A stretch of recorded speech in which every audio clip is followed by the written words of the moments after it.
Proveí y ordené al dicho oidor, en 1 de diciembre del mismo año, saliese con la armada por general de ella a buscar al enemigo y pelear con él hasta destruirlo y echarlo de estas islas, lo cual hizo y cumplió el dicho oidor en esta manera: que en 12 días del dicho mes de diciembre se hizo a la vela con 2 navíos de su armada, puerto de Cavite, y en 14 del dicho mes, al amanecer, dio vista al corsario fuera de la bahía de esta ciudad, sobre la punta de Balei-Tiki, con sus 2 naos, capitana y almiranta, y le siguió hasta acercarse, y habiéndose puesto a punto de combatirse, ambas armadas se acometieron, y el dicho oidor, con su capitana, embistió con mucha gallardía y determinación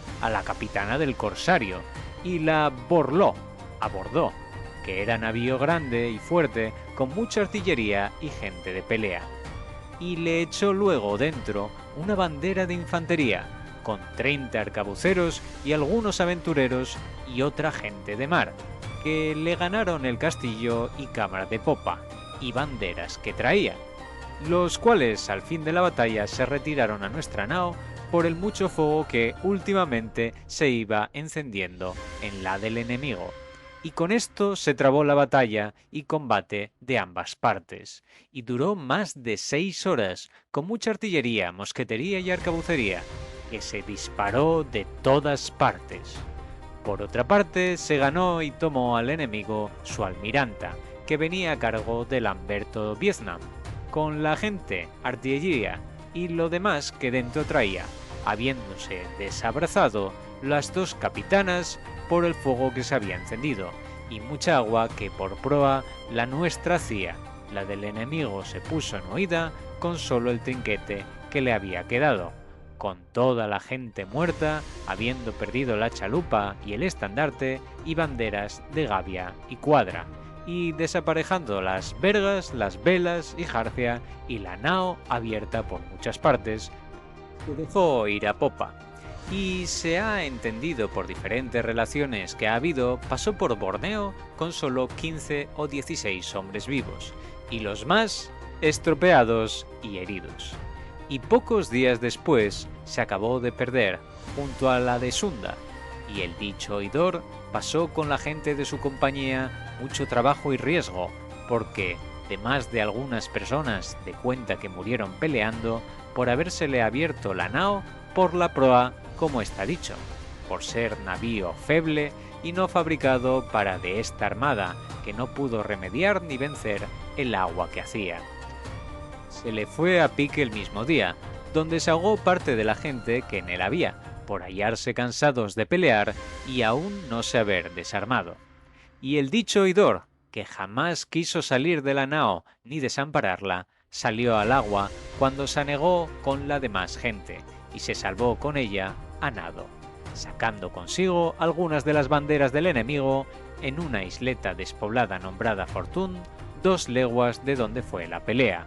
Y al día siguiente, en algunas embarcaciones pequeñas cayó, sacó de allí la gente y la puso en salvo, en la tierra firme de esta isla. En todo lo cual el dicho oidor procedió con mucha diligencia y valor, poniendo su persona a todos los riesgos que hubo en la batalla, y después en la mar, sin que premio de ellos se le diese, ni haya dado salario, ayuda de costa, ni otro aprovechamiento alguno. Antes puso y gastó de su hacienda todo lo que hubo menester para su apresto en la dicha jornada, y socorrió a algunos soldados aventureros que en ella fueron, y de la presa que se ganó en la almiranta del corsario, que a esta ciudad se trajo, no quiso ni llevó cosa alguna. Certificación del gobernador don Francisco Telo de lo sucedido en la jornada con el corsario holandés en el año 1600, relatada por el doctor Antonio de Morga, publicada en México en 1609.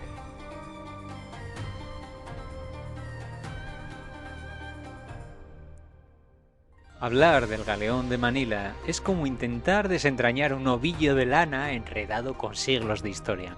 Si la historia que utilizamos actualmente tiene términos como la Revolución Francesa, la Revolución Industrial, el Antiguo Régimen o la Ilustración, para encapsular eventos complejos en una sola frase, el galeón de Manila merece un lugar de honor en esta lista, sobre todo teniendo en cuenta su duración de más de 250 años. Nos adentramos en este tema siguiendo un recorrido que va desde lo más sencillo a lo más complejo, porque aunque a veces la historia se empeñe en simplificar, el galeón de Manila es una intrincada red de comercio, cultura y política entre Filipinas y México. Pero esto evidentemente afectará a muchísimos otros países. Para empezar hay que tener en cuenta que, a pesar de que el recorrido propiamente dicho del galeón de Manila es desde Manila hasta Acapulco, y por eso también se conoce como el galeón de Acapulco, la nao de Acapulco, en realidad lo que está haciendo es una interconexión entre dos entidades que no aparecen mencionadas ni forman parte directa geográfica de este proceso, como son China y España. Y tanta importancia tiene los intereses de España en este proceso como los intereses de China, por no hablar de muchísimos otros países que de manera activa participan en una u otra parte del comercio. Imaginemos por un momento una escena en tiempos de Felipe II en la cual en Sevilla se está sacando de un horno varias cerámicas y entre ellas aparecen leones chinos. Pero es que paralelamente en un puerto de Vietnam están haciendo una transacción comercial con toneladas de arroz pagando con monedas españolas. Estos son las repercusiones reales del galeón de Manila, que en el siglo XVI había una ruta comercial global que duró mucho más tiempo, que conectaba Asia, América y Europa. Una verdadera proeza de la navegación y del comercio, porque esto no venía dado solamente por una decisión de los comerciantes, esto implicaba una realidad muchísimo más compleja. El galeón de Manila era una espina dorsal de la red, transportando no solo las mercancías, sino también las ideas, las tecnologías y las culturas. Pero claro, en el camino se han dicho muchas barbaridades anacrónicas, como atribuirle paralelismos o funciones que realmente nunca tuvo. Pero cuando hablamos del galeón de Manila hablamos de algo real, tangible, una ruta que realmente transformó el mundo a pesar de las tormentas, los piratas y las políticas cambiantes. Así que, mientras exploramos este fascinante capítulo de la historia, mantengamos los pies en la tierra y los ojos bien abiertos, porque al final del día entender el galeón de Manila es comprender cómo el comercio y la exploración pueden conectar continentes y cambiar el curso de la historia, y no hizo nada más que cambiar lo que ahora somos nosotros y cómo son todos aquellos que habían participado hacía siglos de este comercio. La corte española tenía desde hacía siglos conocimientos e intereses para comerciar con China, o con Cathay, que era como se denominaba en aquel momento. Y no estamos solo hablando de literatura derivada de Marco Polo. Una expedición muy clara, y que es claro ejemplo de ello, es la de Ruy González de Clavijo, 1403. Una delegación diplomática enviada por Enrique III, el abuelo de Isabel la Católica, a Samarcanda, con la intención de localizar a los aliados, posiblemente cristianos, contra los otomanos, y hacerles la pinza geográfica para acabar con ellos. Y allí llegaron a la corte del sultán Temur, más conocido como Tamerlán. Les anoto, mejor no utilicen ese nombre, aunque seguro que se me escapa en algún momento, porque era bastante despectivo en su momento. Bueno, pues en la corte del sultán Temur. La particularidad del evento es que cuando se reunieron finalmente con el sultán, fue a coincidir con la embajada china que venía por los tributos que el sultán Temur no había pagado.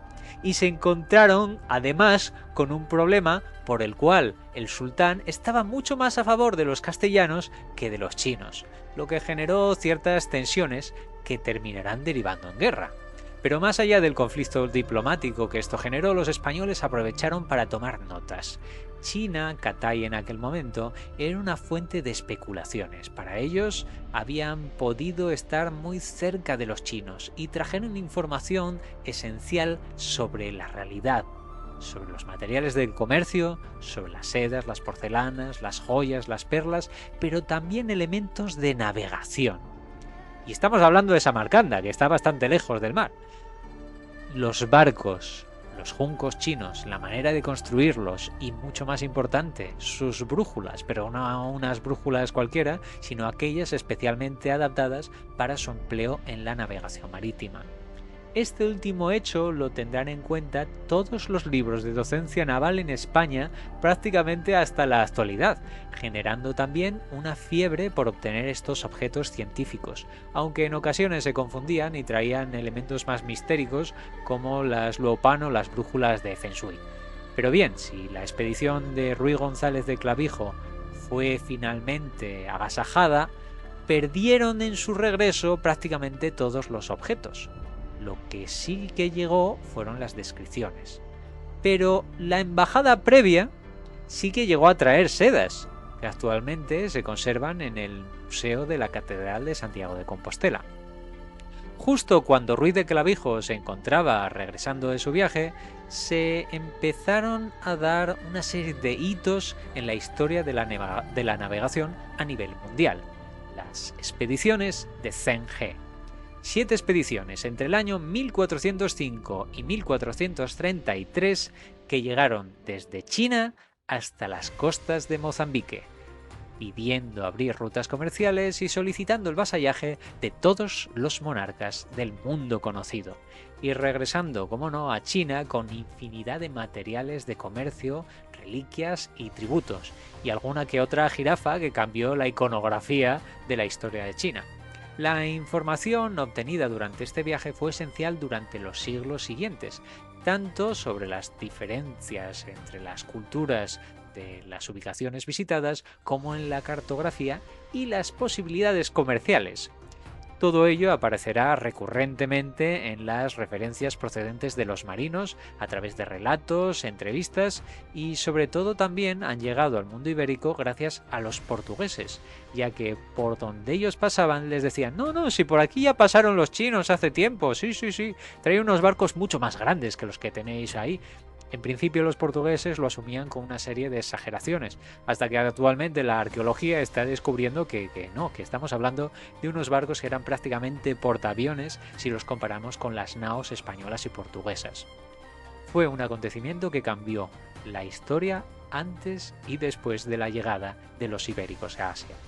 Y muy importante, esto aparece reflejado también en las cartas náuticas de los occidentales. Cartógrafos italianos y portugueses en ocasiones mostraban juncos chinos, como en el Atlas catalán, pero a partir de Zheng He comienzan a ganar protagonismo estas embarcaciones. Incluso son curiosas las cartelas explicativas en las cuales se destacan los elementos para reconocer dichas embarcaciones desde la distancia, es decir, los juncos chinos, tal como aparece en el Atlas genovés de 1457. ¿Para qué? Bien, pues en parte era para demostrar la universalidad de este tipo de cartas náuticas, pero también tenía una importancia adicional, una vertiente práctica. Hasta el punto que 2 de estos juncos aparecen en una de las cartas náuticas más importantes de la historia del mundo, el mapa de Juan de la Cosa, la primera carta náutica en la que aparece América.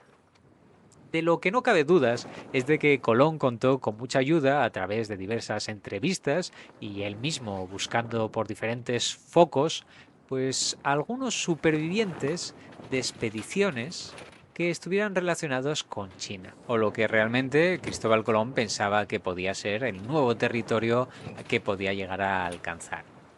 De lo que realmente estamos hablando es del sesgo de supervivencia. Esto es un elemento fundamental.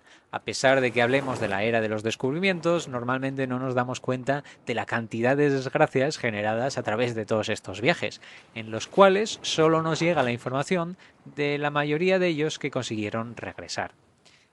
Es muy importante saber, por lo tanto, que Cristóbal Colón estaba, como siempre, a hombros de gigantes, algunos de los cuales habían regresado de sus viajes sabiendo no vender la realidad de los lugares donde habían estado. Algunas veces toda esta información quedaba en secreto, sobre todo el gobierno portugués era especialmente ducho en la idea de encubrir aquellas expediciones que estaban realizando. Pero el naufragio en este periodo era básicamente una forma de vida. Las expediciones van recopilando algunos de los supervivientes y estos van aportando cada vez más información. Aparte de los supervivientes, lo que es de destacar es que nuestro querido Cristóbal Colón estaba casado con Felipa Muñiz, que después se conocerá en la historia como de Felipa Perestrelo, que era hija de Bartolomeu Perestrelo, navegante para la corona portuguesa de origen lombardo que no solamente era explorador, sino que finalmente pidió convertirse en gobernador de la isla de Porto Santo, la cual era el objetivo que tenía y el cual consiguió. A pesar de ser un elemento olvidado por la historia, es muy importante para lo que sucedió a continuación, ya que Porto Santo, al lado de Madeira, nos permite también hacernos una composición de las estrategias que tenía Portugal de cara a las expansiones. Sumando a la información procedente de los marinos de toda Europa y lo que podía haber conseguido de los marinos sobre todo portugueses gracias a esta conexión, algunos marinos vascos que posiblemente habían llegado a Terranova y la propia historia de Cristóbal Colón, que había sobrevivido a cierto naufragio de expediciones previos, formando parte de las expediciones portuguesas, nos habla también de que en una de sus cartas posteriores, tras regresar de América, había tenido la idea de ir a China precisamente porque se había encontrado con los restos de un naufragio que no solamente tenía porcelanas chinas, sino que también tenía una persona que tenía rasgos chinos, entendemos que de etnia Han. Independientemente de la verosimilitud de este acontecimiento, sus palabras y declaraciones pues nos dejan una clara idea de que Colón no solamente estaba buscando las Molucas, buscando la especería, sino que él iba a por el pez gordo, iba a por China, portando de parte de los reyes católicos una carta para el Gran Khan. No estaba muy actualizado desde tiempos de Marco Polo, pero sí que nos permite hacernos una idea de cuál era el objetivo también real de este viaje. Incluso en la misma correspondencia entre las embarcaciones con los hermanos Pinzones, que estaban explorando el Caribe y a una vez han llegado a esta región del mundo, hay una patente búsqueda de barcos tanto chinos como japoneses, porque pensaban que Cuba podría ser tal vez Zipango. La idea de la confusión se solucionó muy rápidamente, pero evidentemente esto evidencia qué era lo que tenían ellos en mente. La capacidad de poder comparar las embarcaciones que estaban viendo con las de los barcos chinos y japoneses también nos habla de cuánto sabían sobre este tipo de elementos. Bien, aparte de la serendipia de encontrarse América, pues realmente llegaron hasta China los españoles en sus expediciones.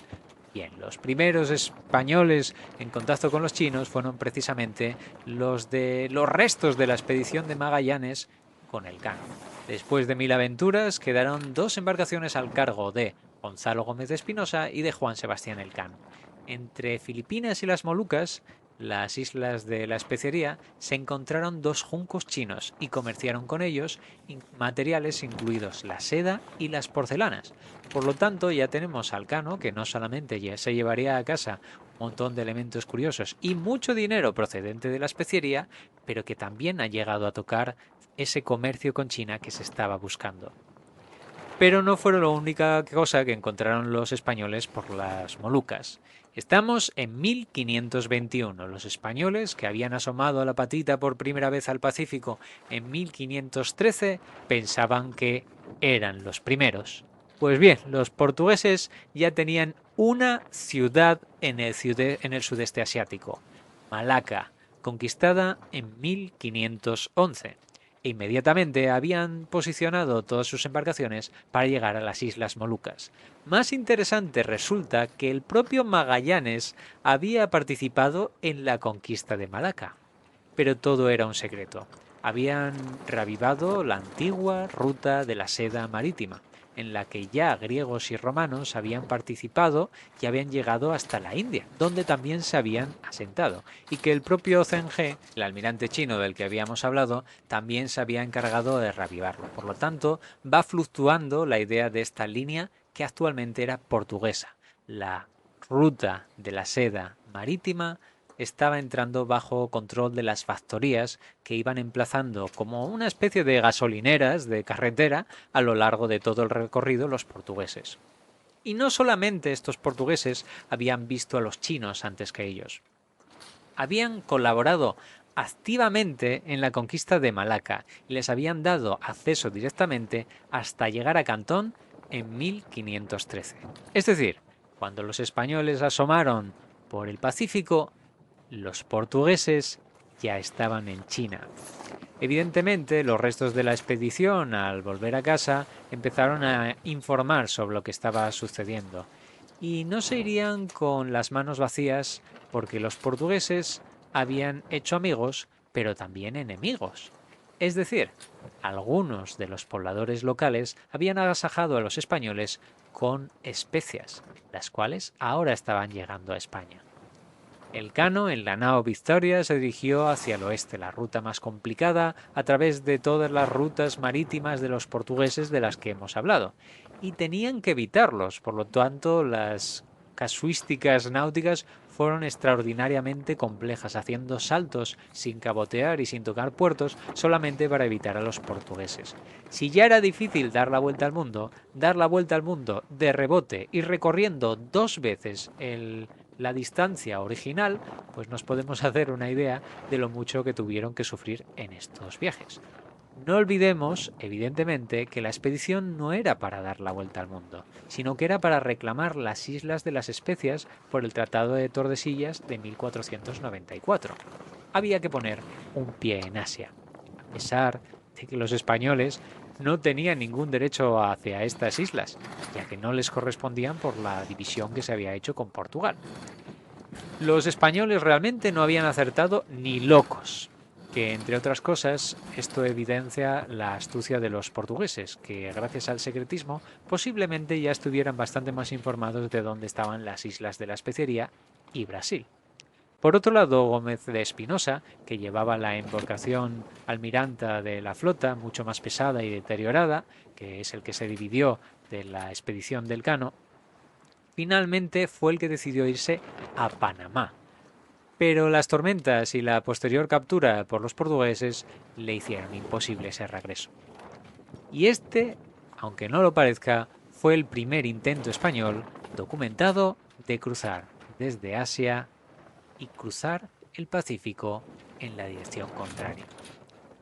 ¿Cuál es lo interesante de todo esto? Que el ratio total de supervivencia de la expedición, que empezó con Magallanes y terminó con Elcano, era de un 7%. Y este ratio, que parece extraordinariamente bajo, realmente fue de los más altos durante los siguientes 40 años de exploraciones españolas en Asia, para que veamos el interés que había realmente por estas conexiones.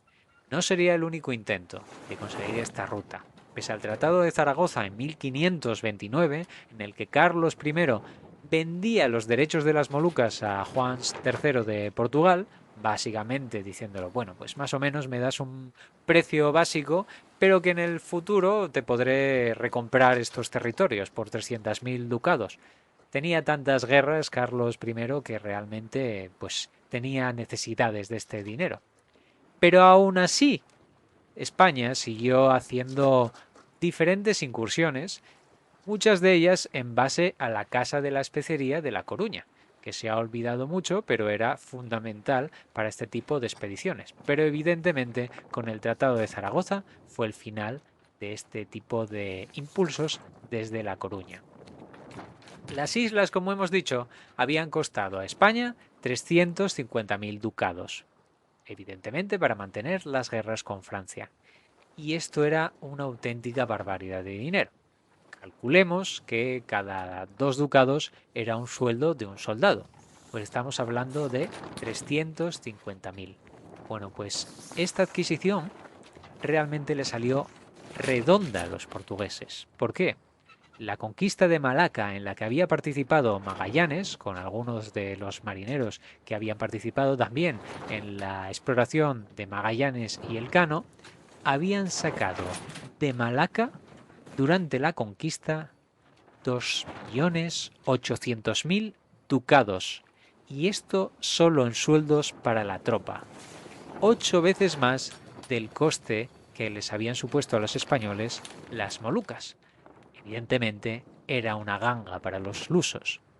A nivel personal, ¿qué es lo que interesa? Hablamos de reyes, de muchos ducados y muchas historias. Bien, ha dicho que 2 ducados es un sueldo para un soldado, ¿de acuerdo? Bueno, pues cada uno de los soldados, según la documentación portuguesa, después del asalto, se habían llevado, muy posiblemente en especias, el equivalente a 2.000 sueldos. De golpe.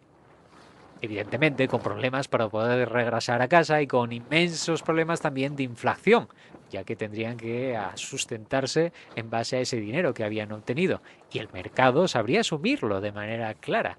Pero para que nos hagamos una idea, 2.000 sueldos de manera simultánea. Por no hablar de lo que tal habrían ganado los capitanes y generales durante dicha expedición. Esto evidenciaba que las riquezas eran inimaginables. Pero ahora ustedes son conscientes de ello. Saben que las riquezas no eran simplemente una opción o una idea, eran algo material. 2.000 sueldos de golpe. Evidentemente, esto impulsaría muchísimo la codicia, fueran estos datos ciertos o no. Entre que se arreglaba o no el Tratado de Zaragoza con lo de La Coruña, en 1525 salió una expedición más, la de Loaisa, que estaría comandada por el propio Loaisa y Elcano. Después del viaje se había quedado con ganas de más. Bueno, pues ninguno de los dos realmente llegará a su destino, fallecerían en el proceso. Pero evidentemente la Casa de la Especería tenía muchas ganas de que aquello saliera adelante. Se asentaron al norte de las Molucas, en Mindanao, dentro del actual territorio de las Filipinas, lo que será el primer momento en el que están recopilando no solamente información, sino tierras para la corona de España. Y ahí su cronista, un joven Andrés de Urdaneta, dejó constancia de 9 años de presencia. Entre ellas habla de la cantidad de comercio que había ya con China, sobre todo con porcelanas y sedas, al igual que hablarán otras expediciones como la de Saavedra. Pero también hay que decir que los chinos lo que hacían era visitar Mindanao y Cebú 2 veces al año y recopilar ahí todos los materiales que se habían ido acumulando durante lo largo del año. ¿Les suena este sistema? Bien, pues si no les suena, verán que es muy parecido a lo que hará en un futuro el Galeón de Manila. Pero desde México se veía toda la idea de la exploración asiática con otros ojos. En 1542, el virrey mandó una expedición al mando de Ruy López de Villalobos. Pero no siempre funcionó la cosa. Pese a los intentos de Bernardo de la Torre en 1543 y de Íñigo Ortiz de Retes en 1545, tenían la posición, pero no tenían manera de regresar. Y cómo no, llegar a China era el objetivo real de este tipo de conexiones. Las Molucas quedaban al sur, era ahora lo que se conoce como un monopolio para los portugueses, y en la zona de las Islas Filipinas los españoles no tenían ninguna manera de desarrollar el comercio de las especias, ya que no se daban de ninguna manera este tipo de elementos en esta zona. Por lo tanto, como el mismo Legazpi había escrito al rey Felipe II, el objetivo era quedarse al norte de las Molucas, a poder ser en la isla de Luzón, con el objetivo de comerciar con China. Al tiempo pasaba y ninguna expedición española conseguía realmente regresar, que era el principal problema de todas estas expediciones. Pero las cosas empezaron a cambiar gracias a los conocimientos de los veteranos de otras expediciones que iban regresando informando sobre cómo llegar a través del Pacífico y cómo asentarse. Pero no nos equivoquemos, no fueron los avances científicos y el interés de entrar en los libros de historia lo que impulsó estas expediciones, sino el coste de la pimienta de las Molucas. El monopolio de Portugal realmente se disparó de precio entre 1545 y 1558. Y aunque no era el objetivo principal, si se podía rapiñar algo, se iba a hacer. La expedición de Legazpi de 1564 estaba muy bien formada. Por un lado estaba el propio López de Legazpi, que era el adelantado y el primer gobernador que sería de las Islas Filipinas. Junto a él estaba Andrés de Urdaneta, el agustino y navegante que había sido el cronista de la expedición de Loaisa y había estado 9 años allí y había además liderado el regreso a través de territorio portugués, consiguiendo un permiso especial después de haber estado 9 años allí presente. Junto a él estaba Martín de Rada, un agustino, un cosmógrafo, que era el mejor matemático que había en aquel momento en toda América. Y por otro lado estaba Juan Pablo de Carrión, un soldado especialista curiosamente en logística, el cual será el de los combates del Cagayán varios años después. Aún así, costó sangre, sudor y lágrimas convencer a la tripulación y a la marinería para que se unieran a esta expedición, ya que era mucho más sencillo para ellos, ya que estaban en México, irse a colonizar la Florida. Inicialmente toda la expedición se asentó en Cebú y pronto se dieron cuenta de que aquello no funcionaba, solo había penurias y hambre, y que ni las especias ni el maíz se daban en este territorio. No obstante, apareció un inesperado protagonista del cual tenemos nombre propio. Canco, un comerciante chino que estaba precisamente en Cebú y que contó infinidad de información a toda la expedición. Este personaje merece un monumento porque fue esencial además más tarde para proporcionar a Manila materiales para el galeón, como el hierro, que era completamente esencial.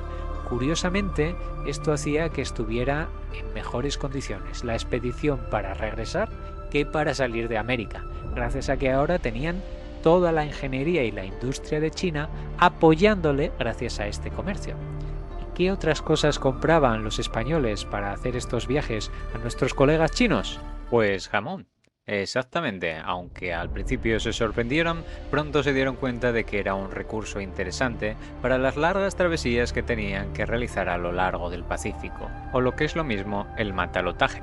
Consistía en toda una suerte de recursos astronómicos de mayor o menor calidad que forzaban en cierta manera a todas las embarcaciones a tener un suministro constante.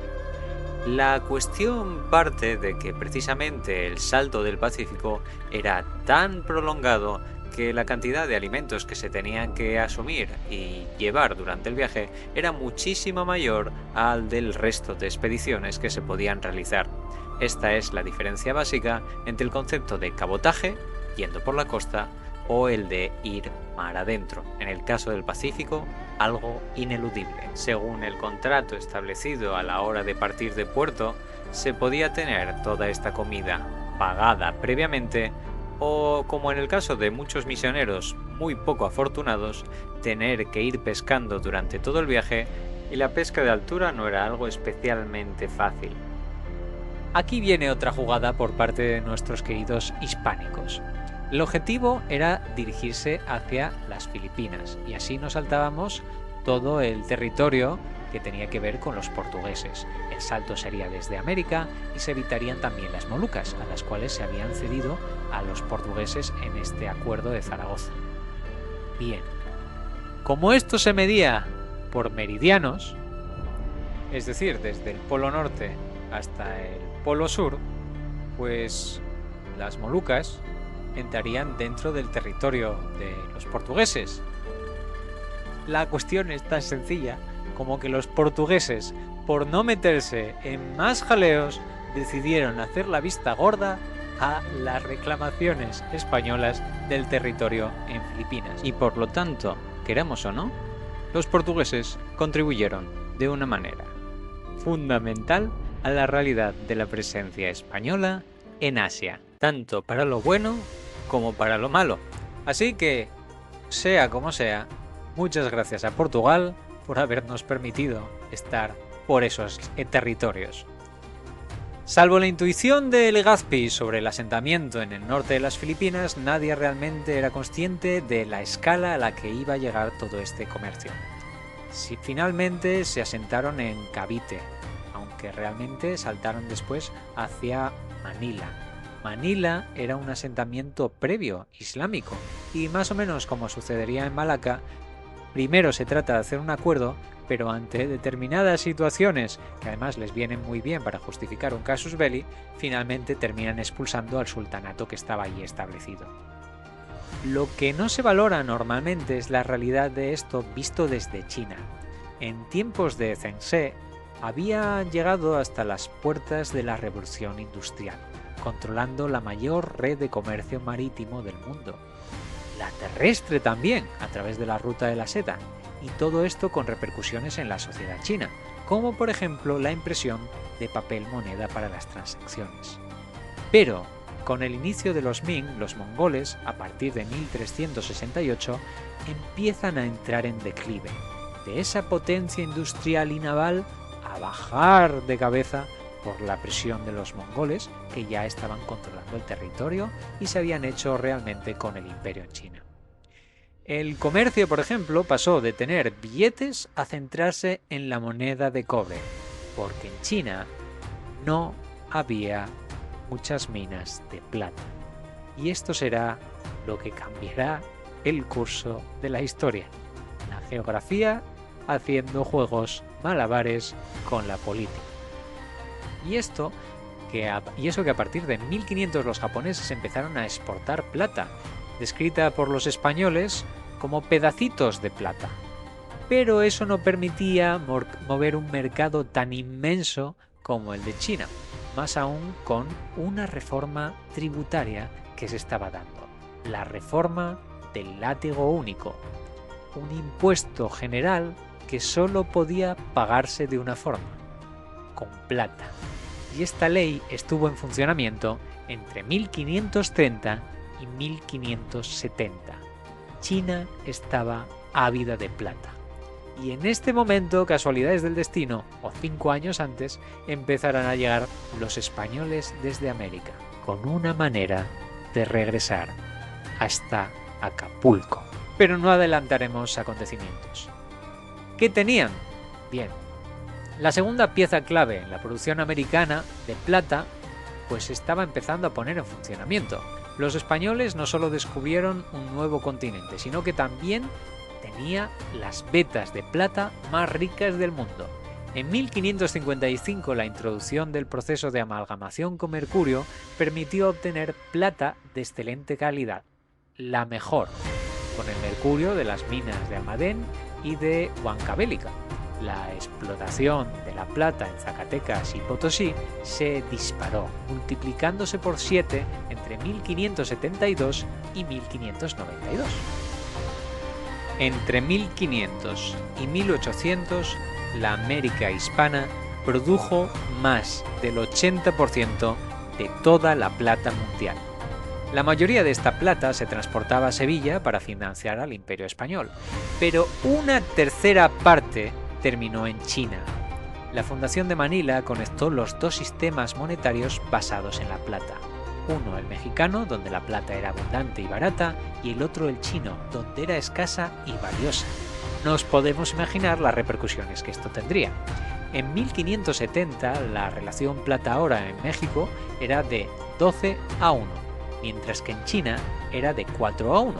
Es decir, la plata valía un 25% de su valor en oro, mientras que en México sería una 12ª parte. Había inmensos márgenes de beneficio.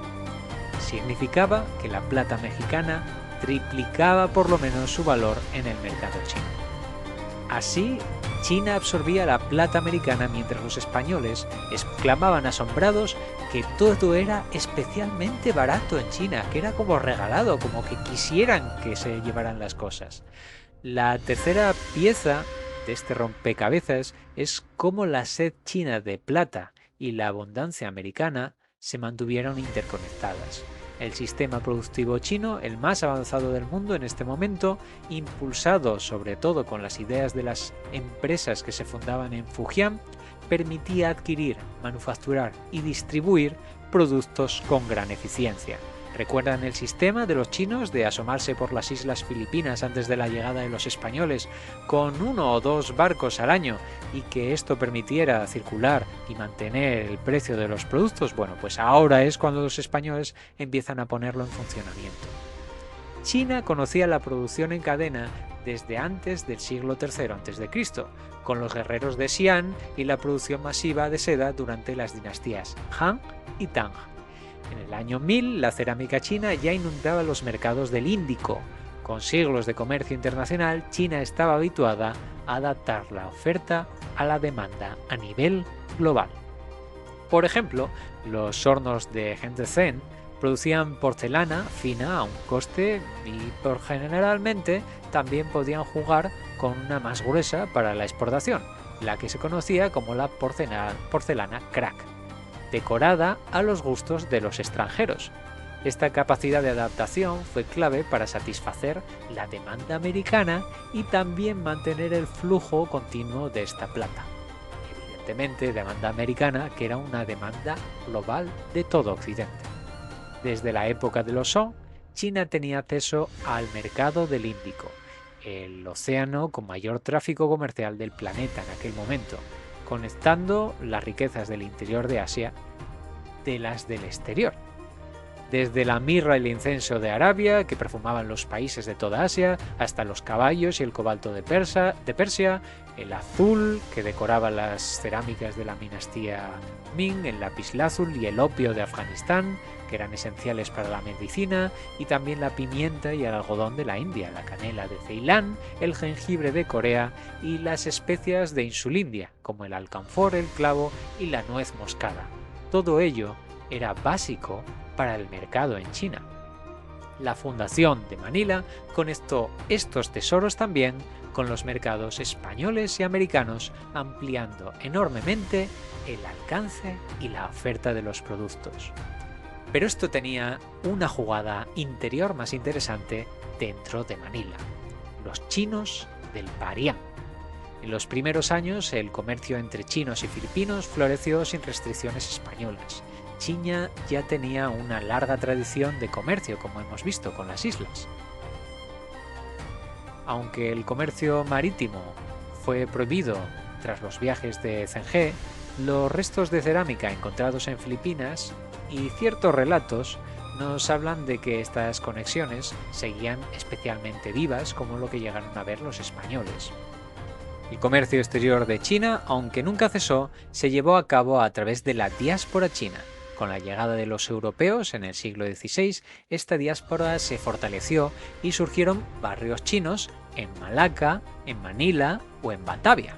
Tras la fundación de Manila, donde los españoles se encontraban una colonia ya en ese momento de 40 chinos y 20 japoneses, las Filipinas adquirieron una creciente importancia en las redes comerciales chinas, pese a las restricciones que China les había autoimpuesto a sus comerciantes.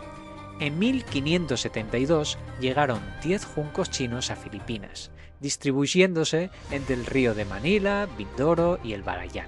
Legazpi menciona en sus cartas que los chinos comerciaban con más libertad y seguridad que con los moros, y que ya comerciaban con las islas antes de la llegada de los españoles.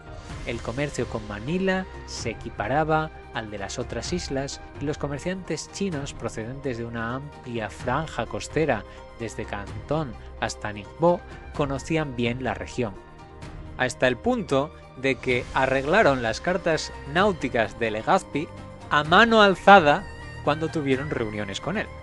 En 1572 los chinos llegaron a Manila principalmente para explorar el mercado, trayendo muestras de productos como sedas, porcelanas, harina, azúcar y otros frutos. Estaban tanteando a los españoles para saber a qué se aficionaban y no querían a cambio otro producto que no fuera la plata. Recordemos que era la necesidad para poder tener monedas en China. Rápidamente se dieron cuenta de que los españoles tenían una capacidad adquisitiva mucho mayor que cualquier otra región de las que conocieran. vendieron sus productos con un éxito absoluto y los españoles no tardaron en quedarse sin dinero, mientras que los chinos se quedaban sin mercancías. Los chinos estaban absolutamente encantados con esta oportunidad tan lucrativa. Los precios de los productos chinos eran extraordinariamente bajos para los españoles, como se reiteran en todos los documentos. Todo parecía casi regalado, y los chinos, a cambio, lo que decíamos, única y exclusivamente plata. Mientras tanto, en Manila, la colonia china, que son los conocidas como los Angleis, no dejaba de crecer. Se volvieron imprescindibles tanto por las mercancías que cubrían todas las necesidades de los pocos españoles presentes, como por sus servicios. Los españoles empezaron a depender de ellos para los suministros básicos, también para los productos y los trabajos mecánicos. Menos de medio siglo después, en Manila, no solo se fabricaban los cañones que necesitaba la colonia, sino que también tenían las grandes piezas para fortificar los fuertes de Nueva España. Veracruz y Acapulco se fortificaban con cañones fabricados en Manila. Los primeros Angleis destacados fueron el Canco, del que hemos hablado, que informaba sobre China en un principio, y Sinsay, que acompañó a Rada y a Loarca a China y tenían estrechos contactos familiares con las autoridades de Fujian. Ambos se dedicaron a importar hierro hacia Manila. En los primeros 30 años anclaron 630 juncos chinos en Manila, cada uno con unos 300 chinos, trayendo entre 190.000 y 200.000 personas en total. La mayoría regresó a China en el siguiente monzón, 4 meses después de su llegada. Pero algunos se quedaron. Según las cifras proporcionadas por los gobernadores de Manila, en 1589 la ciudad tenía unos 4.000 chinos, frente a los 700 españoles y criollos mexicanos que estaban allí asentados. Poco después, en el año 1600, la población china había aumentado a 15.000. Y en 1603 superaba ya los 25.000. Para 1650 la población de Manila era de 42.000 personas, de las cuales 15.000 eran chinos, 7.000 españoles y 20.000 filipinos. Los españoles sentían un miedo atroz hacia los Angleis, lo cual bloqueaba cualquier curiosidad que hubiera por la cultura china. Este miedo llevó a restricciones que limitaban el número de chinos. Todo quedaba limitado a los 6.000, una medida que nunca se cumplió e incluso con matanzas, donde murieron 25.000 chinos entre 1603 o en el año 1603 o los 23.000 en el año 1639, nos podemos hacer una idea de la realidad del número de chinos viviendo en Manila. Sin embargo, los chinos siempre regresaban y los españoles los acogían de nuevo porque eran esenciales en la vida cotidiana de la colonia y para el lucrativo comercio del galeón de Manila. Además, cada chino debía de pagar 8 pesos anuales para quedarse en Filipinas y los funcionarios abusaban claramente de ellos, cobrando varias veces al año. Desde 1573 el comercio con los chinos creció exponencialmente. Este año los barcos de Manila llevaron a Nueva España 712 piezas de seda y 22.300 de porcelana china, los primeros pasos del galeón de Manila. Todo ello inundando los mercados mexicanos y peruanos a cambio de plata americana, para desmayo de los fabricantes castellanos y sevillanos. La alarma por la pérdida de plata en México alcanzó también al virrey de Nueva España, quien intentó desprestigiar las sedas chinas llamándolas miserables. Finalmente se lamentó de que el comercio solo se podía hacer con plata, ya que los chinos no querían nada más. Aquello que había sido bueno al principio empezaba a escalar y empezaba también a convertirse en el mayor problema para el Imperio español. En 1586, Felipe II, basándose en la opinión del virrey, dictaminó que el comercio con las Filipinas y China debía cesar, argumentando que las sedas chinas eran de baja calidad y solo se vendían por ser baratas. A pesar de estas prohibiciones, el comercio del galeón continuó durante siglos, permitiéndose pero limitándose de una manera absoluta. No estamos hablando de globalización, estamos hablando de un embudo por el que se permitía pasar algo de América a algo de Asia y viceversa. Las ganancias del comercio del galeón también frustraron los intereses de establecer un puerto en la costa de China, similar al de Macao, donde los españoles pudieran negociar directamente con China sin intermediarios. Esta era una de las intenciones de Legazpi también, y sobre todo de Rada, llegar a tener un puerto en China. A finales del siglo XVI, algunas promesas vagas permitieron soñar con un islote cerca de Cantón, pero este puerto nunca se consolidó debido en parte a la oposición portuguesa y sobre todo porque el lucrativo tráfico del galeón convirtió a Manila en un importante punto de comercio internacional. Los chinos pronto se unieron al comercio del galeón de Manila. Muchos trabajaban como artesanos en las atarazanas donde se construían los barcos y se embarcaban como marineros, carpinteros y calafateadores. Algunos también ejercían como médicos y barberos.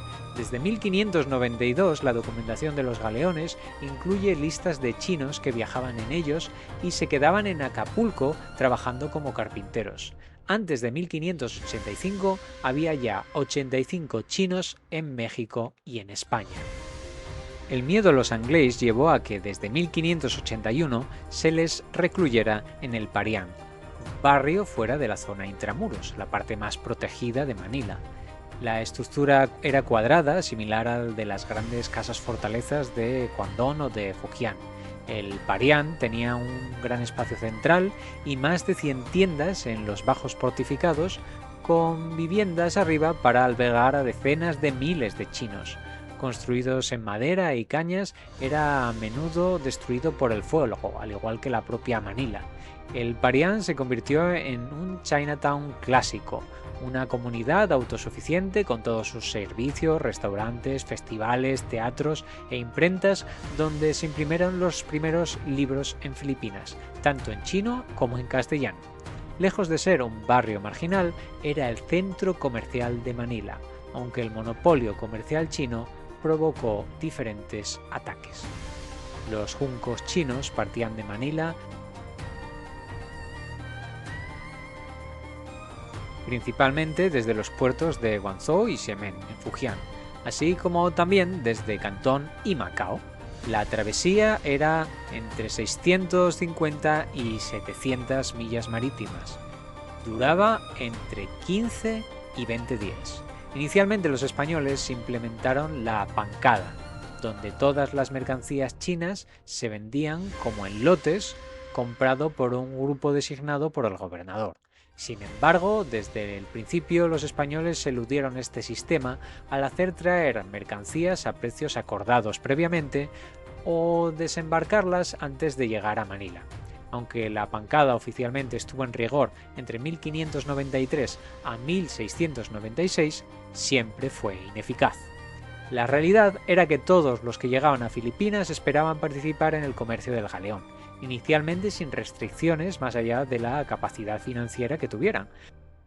Muchos chinos tenían que pedir préstamos para participar, facilitados en gran medida por los propios chinos del Parián, que ya se habían vuelto ricos. A partir del siglo XVII, esta función la asumirían principalmente las obras pías, inicialmente destinadas a fines caritativos con donaciones póstumas, pero que pronto se convirtieron en una fuente importante de financiación para el galeón, ofreciendo préstamos con tasas de interés del 20 al 50%. En las últimas décadas del siglo XVI, Manila se encontraba estratégicamente ubicada para recibir productos de todo el mundo conocido. Desde el norte llegaban sedas y porcelanas chinas, desde el sur especias de las Molucas con clavo y nuez moscada, desde el oeste algodón indio y marfil del sudeste asiático, y desde el este una constante entrada de monedas de plata que permitían financiar este lucrativo intercambio.